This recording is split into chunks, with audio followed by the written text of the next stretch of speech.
Hello everyone, your welcome to our YouTube channel Gopal Sharma show. इस video में दोस्तों हम एमबीए एडमिशन के बारे में बात करने वाले हैं। अगर दोस्तों आप डिस्टेंस मोड में एमबीए कोर्स करना चाहते हैं तो किस तरह से दोस्तों आप कर सकते हैं, और एडमिशन लेने के लिए क्या क्या एलिजिबिलिटी क्राइटेरिया होने चाहिए, कौन कौन से कोर्स या कौन कौन से ऐसे सब्जेक्ट हैं जो आपको एमबीए में पढ़ने पड़ते हैं, तो हर एक चीज़ के बारे में आपको इस वीडियो में कंप्लीट इन्फॉर्मेशन मिलेगी। तो दोस्तों अगर आप चैनल पर फर्स्ट टाइम विजिट कर रहे हैं, चैनल को अभी तक आपने सब्सक्राइब नहीं किया है तो चैनल को जरूर सब्सक्राइब कर दो और बेल आइकन को प्रेस कर दो, ताकि आपको वीडियो का जो अपडेट और नोटिफिकेशन है ये आपको मिलता रहे। तो चलिए दोस्तों, बिना किसी देरी के वीडियो को शुरू करते हैं। पूरा प्रोस्पेक्टस दोस्तों आप देख सकते हैं दिल्ली यूनिवर्सिटी का, ये जिसमें आपके स्कूल ऑफ ओपन लर्निंग जो एमबीए का कोर्स है दोस्तों, ये रेगुलर मोड में भी और डिस्टेंस मोड में भी दिल्ली यूनिवर्सिटी में कराया जाता है। ये यहाँ पे आपको रीजनल सेंटर्स आपको दिए गए हैं। नॉर्थ कैंपस है, केशवपुरम है, इसके अलावा दोस्तों साउथ कैंपस है और त्रिपुरा ईस्ट सेंटर है, जो कि यहाँ पे आप देख सकते हैं। इसके अलावा दोस्तों यहाँ पे आपको कुछ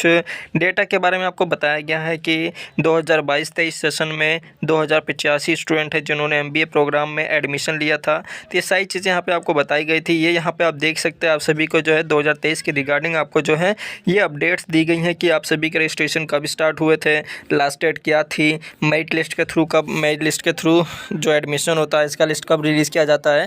तो यहाँ पर आपके जो पिछले साल 1 जुलाई में आपके रजिस्ट्रेशन स्टार्ट हुए थे, तो इस साल भी दोस्तों जून जुलाई में ही आपके जो रजिस्ट्रेशन स्टार्ट होंगे। तो ये कहीं ना कहीं पिछले साल का है, तो यहाँ पे आप डेट को जो है इग्नोर कर सकते हैं। बेसिकली यहाँ पे जो इंपॉर्टेंट पॉइंट्स हैं उसके बारे में डिस्कशन कर लेते हैं। इसके अलावा दोस्तों यहाँ पे आप सभी को प्रोग्राम स्ट्रक्चर के बारे में बताया गया है कि आपका जो एमबीए प्रोग्राम है दोस्तों ये 2 साल में कंप्लीट होता है। लेकिन अगर आप किसी भी बाई चांस अगर आप किसी भी सब्जेक्ट में फेल हो जाते हैं तो आपको जो अपना एमबीए कोर्स ये 4 साल में मैक्सिमम जो है कंप्लीट करना होता है। अब एमबीए दोस्तों यहाँ पे आपके 2 पार्ट्स में डिवाइड है। जो आपका फर्स्ट पार्ट रहेगा, इसमें आपके फर्स्ट सेमेस्टर सेकंड सेमेस्टर में जितने भी सब्जेक्ट रहेंगे वो आपके सेम देखने को मिलेंगे। इसके अलावा जो थर्ड सेमेस्टर रहेगा और जो फोर्थ सेमेस्टर रहेगा इसमें आपके 3 सब्जेक्ट जो है कॉमन रहेंगे। इसके अलावा चौथा और जो 5वां सब्जेक्ट रहेगा दोस्तों ये आपको चूज़ करना होगा। ये यहाँ पे आप देख सकते हैं during semester third of the program in addition to 3 compulsory paper. ये जो 3 सब्जेक्ट आपको बताए गए कंपलसरी रहने वाले, इन्हें आप जो है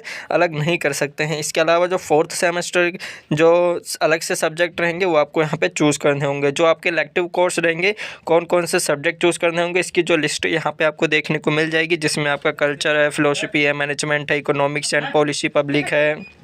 इसके अलावा दोस्तों एंटरप्रेन्योरशिप है, फाइनेंस है, मार्केटिंग है, ऑपरेटिंग मैनेजमेंट है। तो कई सारे ऐसे कोर्स हैं जिन्हें आप अपने फोर्थ सेमेस्टर थर्ड सेमेस्टर में सिलेक्ट कर सकते हैं। इसके अलावा दोस्तों नीचे यहाँ पे आपको स्टूडेंट असेसमेंट के बारे में बताया गया है कि आप सभी के जो एग्ज़ाम सेंटर रहेंगे ये दिल्ली में ही दिए जाएंगे। English shall be medium of instructions and examination. आपका जो है एग्जामिनेशन के लिए इंग्लिश मीडियम रहने वाला है। अगर आप आउट ऑफ दिल्ली में रहते हैं या किसी भी स्टेट या यूटी में रहते हैं तो आप जो एमबीए कोर्स में एडमिशन ले सकते हैं, लेकिन आप सभी को अपनी क्लासेस लेने के लिए, एग्ज़ाम देने के लिए दिल्ली में ही आना होगा। Each exam will be 100 marks. आपका जो एग्ज़ाम होगा ये 100 मार्क्स का रहने वाला है, जिसमें आपका 70 marks shall be allotted for the semester and examination 30 marks for internal assessment, जिसमें से दोस्तों 70 मार्क्स का जो आपका एग्जामिनेशन होगा और 30 मार्क्स का आपका जो इंटरनल असेसमेंट रहने वाला है। Duration of semester end semester of each paper shall be 3 hours. यहाँ पे आपका जो फिजिकल मोड में पेपर होगा 3 आवर्स का रहने वाला है।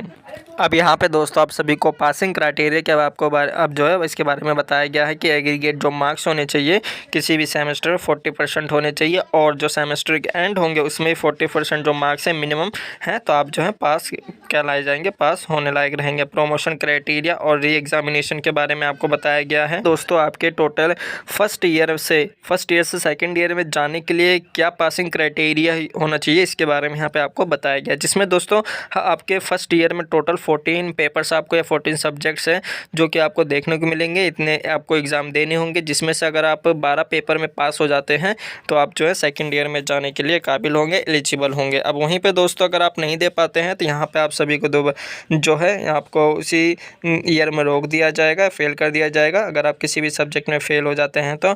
और यहाँ पे अगर आप कोई भी सब्जेक्ट का एग्जामिनेशन जो है छोड़ देते हैं, एब्सेंट हो जाते हैं, तो यहाँ पे आपको दोबारा जो एग्ज़ाम देना होगा। इसके अलावा दोस्तों यहाँ पे अगर आप किसी भी सेमेस्टर में फ़ेल हो जाते हैं, जैसे अगर आप फर्स्ट सेमेस्टर में फ़ेल हुए किसी भी सब्जेक्ट में, तो इसका जो एग्ज़ाम है दोस्तों आप सेकंड सेमेस्टर के साथ दे सकते हैं। वहीं अगर आप किसी भी थर्ड सेमेस्टर के किसी भी सब्जेक्ट में फ़ेल होते हैं तो इसका जो एग्ज़ाम है आप फोर्थ सेमेस्टर के साथ आप दे सकते हैं, जो कि काफ़ी अच्छी बात है। ये यहाँ पर आपको देखने को मिलेगी। अब यहाँ पर दोस्तों आप सभी का जो एलिजिबिलिटी क्राइटेरिया के बारे में आपको बताया जाएगा कि कौन कौन अप्लाई कर सकता है। इसके अलावा मिनिमम एलिजिबिलिटी की बात की जाए, अगर आप एमबीए कोर्स करना चाहते हैं स्कूल ऑफ ओपन लर्निंग से दिल्ली यूनिवर्सिटी के, तो कम से कम अगर आपने ग्रेजुएशन कंप्लीट किए उसमें कम से कम आपके 50% जो मार्क्स हैं वो एग्रीगेट होने चाहिए, तभी आप जो है अप्लाई कर सकते हैं एमबीए कोर्स में। सिलेक्शन जो क्राइटेरिया रहेगी आपका मेरिट बेस पर रहने वाला है। अब यहाँ पर कैटेगरी 1 के बारे में आपको बताया गया कि कैटेगरी 1 में कौन कौन स्टूडेंट आएंगे, किनका सिलेक्शन होगा, कैटेगरी 2 में कौन कौन स्टूडेंट आएंगे, जो कैटेगरी 3 है इसमें कौन कौन से स्टूडेंट आएंगे, सारी चीज़ें यहाँ पे आपको बताई गई हैं। अब यहाँ पे दोस्तों कैटेगरी फर्स्ट में आप सभी को ये बताया गया है, यहाँ पे दोस्तों 80% जो वेटेज रहेगी ये तो आपके ग्रेजुएशन के मार्क्स पे आपको मिलेगी। इसके अलावा कुछ यहाँ पे अलग से वेटेज आपको दिए गए, जिसमें अगर आपने किसी भी कॉरपोरेट या किसी भी ऑर्गेनाइजेशन, चाहे वो गवर्नमेंट हो या फिर प्राइवेट हो, उसमें कहीं पर भी आपने काम किया है, अगर आपके पास वर्क एक्सपीरियंस है तो आपको जो है 20% की जो है वेटेज मिलेगी। अब यहाँ पर 20% जो वेटेज रहने वाला है दोस्तों उन सभी स्टूडेंट के लिए रहेगा जिन्होंने कम से कम 4 साल का एक्सपीरियंस अगर किसी भी गवर्नमेंट या नॉन गवर्नमेंट ऑर्गेनाइजेशन में काम किया तो उनको यहाँ पे 20% की जो है वेटेज मिलेगी। 15% वेटेज उनको मिलेगी जिनके पास मिनिमम वर्क एक्सपीरियंस जो है 3 साल का, 3 साल का है। 10% उनको मिलेगी जिनके पास कम से कम 2 साल का, और एक्सपीरियंस जिनके पास 1 साल का उनको यहाँ पे 5% की जो है वेटेज मिलने वाली है। और 1 साल से अगर किसी भी कैंडिडेट या स्टूडेंट के पास एक्सपीरियंस नहीं है तो वो यहाँ पे उसको कोई भी वेटेज नहीं मिलेगी। अब यहाँ पे आप सभी के मन में डाउट होगा कि हमने तो कहीं पर भी काम नहीं किया, हमारे पास कोई एक्सपीरियंस नहीं है तो क्या हमें वेटेज नहीं मिलेगी। यहाँ पे दोस्तों वेटेज एक कह सकते हैं आपको अलग से एक कह सकते हैं कि प्रेफरेंस आपको दिया जाएगा। अगर आपके मेरिट लिस्ट रिलीज़ की जाती है तो उसमें कहीं ना कहीं आपको हायर में रखा जाएगा। लेकिन यहाँ पे ऐसे कई सारे स्टूडेंट होते हैं जो किसी भी वर्क में या जिनके पास कोई काम का एक्सपीरियंस नहीं होता है और वो डायरेक्ट MBA कोर्स में एडमिशन लेते हैं, तो उनका जो एडमिशन हो जाता है। अब बिल्कुल एलिजिबल हैं अगर आपने केवल ग्रेजुएशन कंप्लीट कर रखा है 50% मार्क्स के साथ।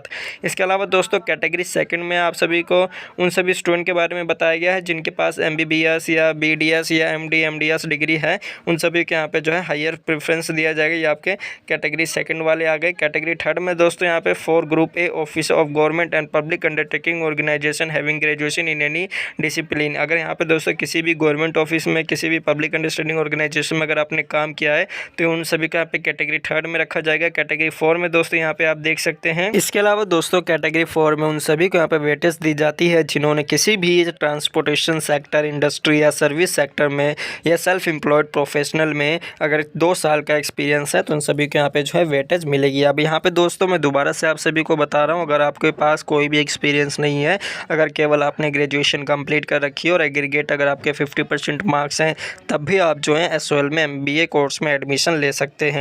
अब यहाँ पे कोर्स क्रेडिट स्कीम के बारे में बताया गया, तो ये यहाँ पे आप देख सकते हैं। इतना इंपॉर्टेंट नहीं है कि आपको कितने क्रेडिट्स दिए जाएंगे अगर आप किसी भी एक सब्जेक्ट को क्लियर करते हैं, तो इतना इंपॉर्टेंट नहीं है। आगे यहाँ पे चलते हैं दोस्तों, आगे जो कि एडमिशन प्रोसीजर के बारे में बताया है, जिसमें दोस्तों आप सभी की जो टोटल फीस रहने वाली है, टोटल फीस यहाँ पे आप देख सकते हैं।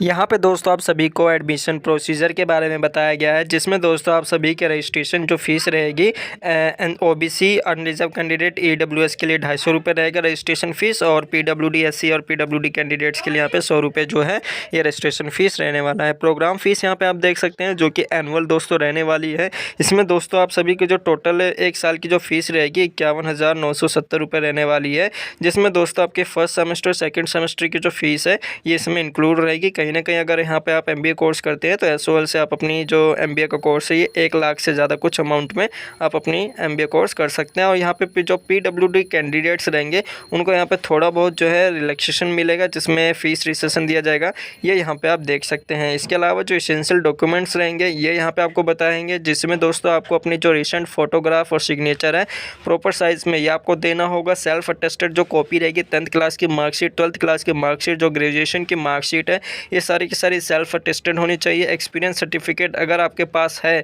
तो यहाँ पे आप दे सकते हैं। No objection certificate for current employer, अगर यहाँ पे अगर आपके पास कोई एक्सपीरियंस नहीं है तो यहाँ पे आपको देने की ज़रूरत नहीं है। इसके अलावा जो एडिशनल डॉक्यूमेंट्स रिक्वायर रहने वाले हैं एप्लीकेंट्स के लिए, यहाँ पे आप देख सकते हैं। अगर आप दोस्तों किसी भी रिजर्व कैंडिडेट से या कोई कास्ट सर्टिफिकेट आपने बनवा रखा है OBC SC EWS का, तो यहाँ पे आप जो है अप्लाई कर सकते हैं। इसके अलावा दोस्तों यहाँ पे अगर आप फाइनेंशियल असिस्टेंट या स्कीम कंसेशन चाहते हैं तो अभी यहाँ पे आप अपलोड कर सकते हैं। अगर आप self attest photocopy of AAI ration card for financial assistant चाहते हैं तो ये सारे डॉक्यूमेंट यहाँ पे आपको देने होंगे दोस्तों। तो ये दोस्तों कुछ डॉक्यूमेंट है जो आपको देने होंगे। इसके अलावा दोस्तों यहाँ पे प्लेसमेंट असिस्टेंट के भी जो है यहाँ पे आप सभी को प्रोवाइड किया जाएगा, प्लेसमेंट भी दिया जाएगा, जो कि यहाँ पे इंटर्नशिप का भी जो प्रोग्राम रहता है ये सभी हिसाब से करवाया जाएगा। इसके अलावा जो स्टूडेंट रहने वाले इनको कौन कौन से सर्विसेज या सपोर्ट दिए जाएंगे सोल की तरफ से, आप सभी को स्टडी मटीरियल, लाइब्रेरी फैसिलिटीज़ आपको दी जाएगी। जो लाइब्रेरी फैसिलिटीज़ है दोस्तों ये आपको नॉर्थ कैंपस साउथ कैंपस में देखने को मिल जाएंगे। इसके अलावा कई सारी चीज़ें हैं जो आपको प्रोवाइड किए जाते हैं दोस्तों। इसके अलावा यहाँ पे बुक बैंक, आइडेंटिटी कार्ड, ये सारी चीज़ें आपको जो है सोल की तरफ से प्रोवाइड की जाएंगी। और यहाँ पे एडमिनिस्ट्रेशन स्टाफ के बारे में बताया गया था। जो मेन चीज़ें थी दोस्तों वो आपको इस वीडियो के थ्रू बता दी गई हैं। अब यहाँ पे दोस्तों कुछ और इन्फॉर्मेशन दे देता हूँ। जैसे दोस्तों अगर आप जो रजिस्ट्रेशन जब आप कर लेते हैं, जब रजिस्ट्रेशन स्टार्ट होंगे 250 फीस रुपये आप पे कर देंगे। तो रजिस्ट्रेशन कर देने के बाद दोस्तों जब आप एप्लीकेशन फॉर्म फिल कर देंगे तो उस टाइम पे दोस्तों अगर आप फाइनल ईयर में भी हैं, अगर आप ग्रेजुएशन में फाइनल ईयर में भी, तब भी आप जो है MBA का कोर्स जो है परस्यू कर सकते हैं, MBA के एडमिशन फॉर्म फिल कर सकते हैं। अब यहाँ पर जो एडमिशन की जो मेरिट लिस्ट रहती है दोस्तों ये रिलीज़ की जाती है, लेकिन उससे पहले अगर आपने एडमिशन फॉर्म फिल करने इसके बाद और जो मेरिट लिस्ट रहती है इससे निकलने से पहले, मेरिट लिस्ट निकालने से पहले आप सभी को जो है अपने फॉर्म में, एप्लीकेशन फॉर्म में कुछ अपडेट्स करने पड़ते हैं। जैसे अगर आप फाइनल ईयर में हैं तो आपको जो अपने मार्क्स अपडेट करने होते हैं, मार्कशीट जो अपलोड करनी होती है, तो ये इसका जो ऑप्शन रहता है ये SOL के द्वारा प्रोवाइड किया जाता है। इसके अलावा दोस्तों यहाँ पे जब आपके मार्क्स आप जो अपलोड कर देते हैं उसके बाद जो मेरिट लिस्ट होती है दोस्तों 3 से 4 मेरिट लिस्ट अपलोड की जाती है SOL के द्वारा, जिसमें आप सभी के अगर नेम आते हैं तो आप सभी को डॉक्यूमेंट वेरिफिकेशन के लिए जो है ऑनलाइन ही आपके जो भी डॉक्यूमेंट अपलोड किए हैं उनको वेरीफाई किया जाता है। वेरीफाई कर देने के बाद आपको पेमेंट करने का जो लिंक है ये आपके डैशबोर्ड में देखने को मिल जाता है। उसके बाद आप पेमेंट कर देते हैं, उसके बाद आपको जो है एडमिशन हो जाता है। तो कुछ बेसिक सी क्वेरीज थी दोस्तों जो कि यहाँ पे आपको बताई गई हैं। इसके अलावा मिनिमम एलिजिबिलिटी, फीस, सारी चीज़ें यहाँ पे आपको बता दी गई हैं वीडियो में। बस दोस्तों केवल इतना ही। वीडियो अच्छी लगी तो वीडियो को शेयर कीजिएगा, लाइक कीजिएगा। चैनल पर फर्स्ट टाइम विजिट करें तो चैनल को जरूर सब्सक्राइब कीजिएगा दोस्तों। तो इस वीडियो में इतना ही।